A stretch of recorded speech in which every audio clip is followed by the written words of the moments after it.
हाय दोस्तों, स्वागत है आपका मेरे यूट्यूब चैनल बीके उज्जैन में। आज जो मैंने मॉड्यूल बनाया है मॉड्यूल 15 पे बनाया है पूर्व प्राथमिक शिक्षा। इसकी प्रश्नोत्तरी जो लास्ट में पूछी जाती है उससे रिलेटेड हम क्वेश्चन को देखेंगे और आप ये भी एनालिसिस कर सकते हैं कि आपने क्वेश्चन क्यों गलत किए। तो चलते हैं अपने वीडियो में और शुरू करते हैं इसकी प्रश्नोत्तरी और देखते हैं कि इसके आंसर क्या थे। आपको पता है कि दोस्तों आपको कोर्स नाम के ऑप्शन में जाना है और राज्य के कोर्स में आपको करना है, लेकिन आपने अगर दीक्षा ऐप को अपडेट कर लिया है तो आपको फ़िल्टर लगाना है। फ़िल्टर लगाने के लिए आपको मैंने पहले ही बता दिया है कि आपको कोर्स में जाके वो फ़िल्टर कैसे लगाना है। ठीक है दोस्तों, मैंने ऑर्गेनाइजेशन में राज्य चूज़ कर लिया और मीडियम चूज़ कर लिया, हिंदी या इंग्लिश आपको जो भी लगता है, और लागू कर पे क्लिक कर लिया। ठीक है, और जैसे ही आपके कोर्स आपके सामने दिखाई देने लग जाएंगे, आप इसके पूर्व प्राथमिक शिक्षा की हम प्रश्नोत्तरी करेंगे इस पर क्लिक करके, और पूर्व प्राथमिक शिक्षा की प्रश्नोत्तरी को सॉल्व करके देखते हैं। इससे रिलेटेड प्रश्नोत्तरी को सॉल्व करने के लिए प्रश्नोत्तरी पर क्लिक करना है अपन को। के लिए आपके सामने पहला प्रश्न कहता है, पूर्व प्राथमिक शिक्षा वर्षों के दौरान मूल्यांकन सुनिश्चित करने में मदद करता है। किस प्रकार की मदद ये करता है ये बताना है। ठीक है, तो संभावित क्षमताएं, विकासात्मक देरी की प्रारंभिक पहचान, उपरोक्त सभी, और विशेष शैक्षिक आवश्यकताएं। तो दोस्तों इसका आंसर क्या हो जाएगा? उपरोक्त सभी। ठीक है, क्योंकि पूर्व प्राथमिक शिक्षा की बात हो रही है दोस्तों, और पूर्व प्राथमिक शिक्षा वर्ष के दौरान मूल्यांकन सुनिश्चित करने में मदद करता है। तो ये सभी चीज़ें जो होती हैं मूल्यांकन सुनिश्चित करने में मदद करती हैं, क्योंकि हमारी जो विशेष जो भी आवश्यकताएं होती हैं, शैक्षिक आवश्यकताएं होती हैं, या जो भी अगर बच्चा धीरे सीख रहा है, देरी से सीख रहा है, तो ये भी, और उसकी जो क्षमताएँ हैं वो भी मदद करती हैं। तो हर प्रकार से ये तीनों चीज़ें मदद करती हैं। ठीक है, तो इसका आंसर हो गया उपयुक्त सभी। इसको क्लिक करना है, नेक्स्ट बटन को दबाना है।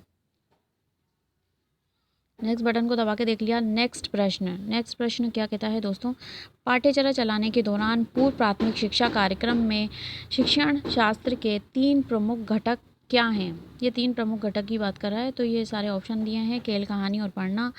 दूसरा ऑप्शन है खेल, परस्पर संवाद और परिवेश। तीसरा खेल, अनुभवात्मक अधिगम और पर्यावरण। और चौथा खेल, अनुभवात्मक सीखना और कहानी कहना। तो इसका आंसर क्या हो जाएगा दोस्तों? दूसरा। ठीक है, खेल के माध्यम से बच्चा सीखता है और परस्पर संवाद करके सीखता है और परिवेश में सीखता है। ठीक है, इसके आंसर के बाद हम नेक्स्ट बटन को दबा के देख लेते हैं कि क्या दूसरा क्वेश्चन कहता है। नेक्स्ट प्रश्न आपके सामने। नेक्स्ट प्रश्न क्या कह रहा है देखिए दोस्तों, छोटे बच्चों के खेलने के अवलोकन और आकलन के लिए निम्नलिखित तकनीकों की आवश्यकता होती है। पहली, पोर्टफोलियो। दूसरी, रेटिंग स्केल। तीसरी, चेकलिस्ट, या उपरोक्त सभी। तो ये आंसर क्या हो जाएगा दोस्तों? अपना ऊपर के सभी, क्योंकि हमें पता है कि पोर्टफोलियो के माध्यम से हम हर साल जो है पोर्टफोलियो बनाते हैं बच्चे का। रेटिंग स्केल के माध्यम से भी सीखता है और चेकलिस्ट के भी माध्यम से सीखता है। तो सभी ऊपर के सही हो गए। नेक्स्ट बटन को दबाते हैं। नेक्स्ट प्रश्न क्या कहता है देख लेते हैं। डैश कक्षा के भीतर के क्षेत्र हैं जहां बच्चों को विकास के एक विशिष्ट आयाम से संबंधित सामग्री मिलती है। अगर हम इसकी बात करें दोस्तों, तो हमें क्या बोल रहा है? भीतर के क्षेत्र बोल रहा है, कक्षा के भीतर के क्षेत्र। ठीक है, तो इसका आंसर, पहला प्रश्न देख लेते हैं। प्रश्न क्या हो गया? अध्ययन केंद्र, लर्निंग सेंटर। तीसरा, देखभाल केंद्र और संगीत केंद्र। तो दोस्तों ये संगीत केंद्र हो नहीं सकता, देखभाल केंद्र हो नहीं सकता। हमारा आंसर क्या हो जाएगा? Learning centre. तो इस पर हम टिक लगा लेते हैं, और जहाँ पर हम लर्निंग कर रहे होते हैं वहाँ पर हमें क्या मिलते हैं? सामग्री, विशिष्ट आयाम से संबंधित सामग्री मिलती है। ठीक है, अब हम नेक्स्ट क्वेश्चन देख लेते हैं दोस्तों। नेक्स्ट क्वेश्चन क्या कहता है देख लीजिए। नेक्स्ट क्वेश्चन कहता है, हम पूर्व प्राथमिक केंद्र में बच्चों को सिखाने के लिए प्रोत्साहित करते हैं। कैसे करते हैं? टेबल और कुर्सी पर बैठकर, एक्टिविटी वर्कशीट पर, या विकास हेतु खेल एवं आयु आधारित उपयोग गतिविधि और सामग्री पर, या केवल खिलौने पर। तो केवल खिलौना गलत हो गया, सिर्फ खिलौने से नहीं करते, या केवल वर्कशीट से नहीं करते, ना टेबल कुर्सियों में बैठकर करते हैं। तो हमारा आंसर क्या हो जाएगा? खेल एवं आयु आधारित उपयुक्त गतिविधि और सामग्री। कहने का मतलब यह है कि हमें खेल से और गतिविधियों के आधार पर हम सिखाते हैं, बच्चों का विकास करते हैं। ठीक है, तो आंसर ये हमारा हो गया। टिक लगा लेते हैं। नेक्स्ट, निम्नलिखित में से कौन सा घटक तत्व संयोजन लिंकेज स्थापित करने के लिए है? तो पहला ऑप्शन कहता है स्थानीय लोकेशन, प्रबंध मैनेजमेंट। तीसरा कार्यक्रम के अनुसार प्रोग्रामेटिक या उपरोक्त सभी। तो इसका आंसर क्या हो जाएगा? उपरोक्त सभी। क्यों? क्योंकि इसमें सभी चीज़ें आ गई, घटक, तत्व संयोजन और लिंकेज। हमें लिंकेज भी करना है और कंपोनेंट भी संयोजन करना है, ठीक है, और घटक भी है इसमें, ठीक है।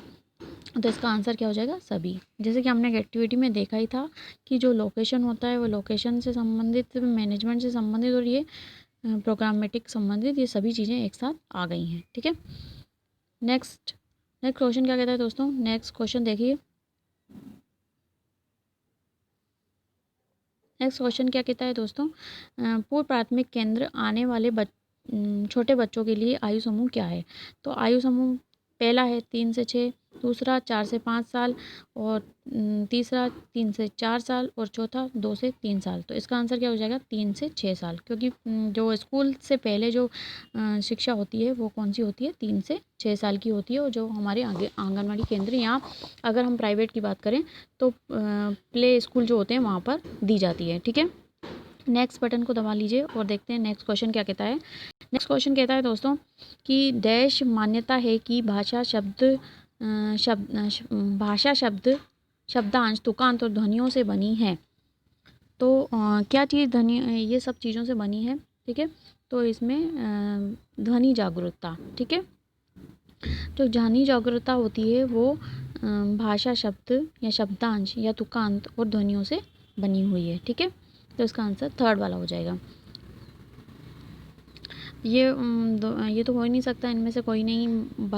मौखिक भाषा का विकास और प्रिंट जागरूकता, ठीक है। प्रिंट जागरूकता नहीं करना है अपन को, मौखिक भाषा का विकास भी नहीं हो रहा है यहाँ पे हमसे पूछ रहे हैं कि ये किससे ये सब चीज़ें जो हैं, देश मान्यता है कि भाषा बनने की बात हो रही है दोस्तों, बनने की बात हो रही है, ये ध्वनि जागरूकता आंसर आ जाएगा। नेक्स्ट क्वेश्चन क्या कहता है दोस्तों?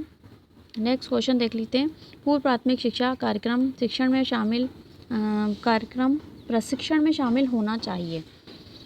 कौन कौन शामिल होना चाहिए? तो पहला ऑप्शन देख लेते हैं, पूर्व प्राथमिक और ग्रेड और 2 के शिक्षक, पूर्व प्राथमिक और ग्रेड 1 के शिक्षक, पूर्व प्राथमिक और सभी प्राथमिक शिक्षक, केवल पूर्व प्राथमिक शिक्षकों को। तो दोस्तों ये देखिए, केवल आ गया, ये नेगेटिव हो गया, ठीक है। और पूर्व प्राथमिक और सभी प्राथमिक शिक्षक बस सिर्फ इनकी बात की जा रही है, और ग्रेड 1 की शिक्षक की बात कर रही है। इसमें सभी चीज़ों की, सभी शिक्षक की बात हो रही है। तो ये आंसर क्या हो गया हमारा? यही आंसर हो गया, ठीक है। क्योंकि हमें पता है कि जो शिक्षक कक्षा 1 का शिक्षक है और कक्षा 2 की अगर बात कर लें, एग्जाम्पल ले लें, तो उनकी पोर्टफोलियो देखना रहती है पूर्व प्राथमिक की पोर्टफोलियो देखकर, और वो अंदाज़ा लगा जा सकता है कि बच्चा किस तरह से सीख रहा था और क्या सीख रहा था, और इसी आधार पे वो बच्चे को आगे विकास कर सकता है, ठीक है। नेक्स्ट, संज्ञानात्मक विकास के एक उप आयाम के रूप में मैथमेटिकल थिंकिंग में शामिल है। ये मैथमेटिकल थिंकिंग की बात कर रहा है दोस्तों। पहला, ये जो लास्ट वाला देखो दोस्तों, कथावाचन, ये कथावाचन यहाँ पे नहीं हो रहा है। खेलना और कूदना जो है शारीरिक से रिलेटेड हो गया, तो आकार और स्थान की समझ जो हो गई, हमारा आंसर हो गया, ठीक है। नेक्स्ट, हमने 10 क्वेश्चन अटैम्प्ट किए हैं दोस्तों, और 10 के आंसर दिए हैं, और एक भी हमने स्किप नहीं किया। तो हम सबमिट बटन दबा के देख लेते हैं कि हमारा क्वेश्चन कितने आंसर सही हुए। तो हमारे 10 आउट ऑफ 10 आंसर सही हो गए हैं दोस्तों। देखा आपने एनालिसिस भी कर लिया होगा कि आपके आंसर क्यों गलत हुए। तो मिलते हैं दोस्तों अगले वीडियो में अगले कंटेंट के साथ। अगर हाँ, मेरा वीडियो अगर आपको अच्छा लगे तो उसको लाइक और शेयर ना करना मत भूलिएगा, और अगर आप मेरे चैनल पे नए हो तो इसको सब्सक्राइब भी कर लीजिएगा। तो बाय बाय, सी यू, मिलते हैं अगले वीडियो में, तब तक के लिए बाय बाय।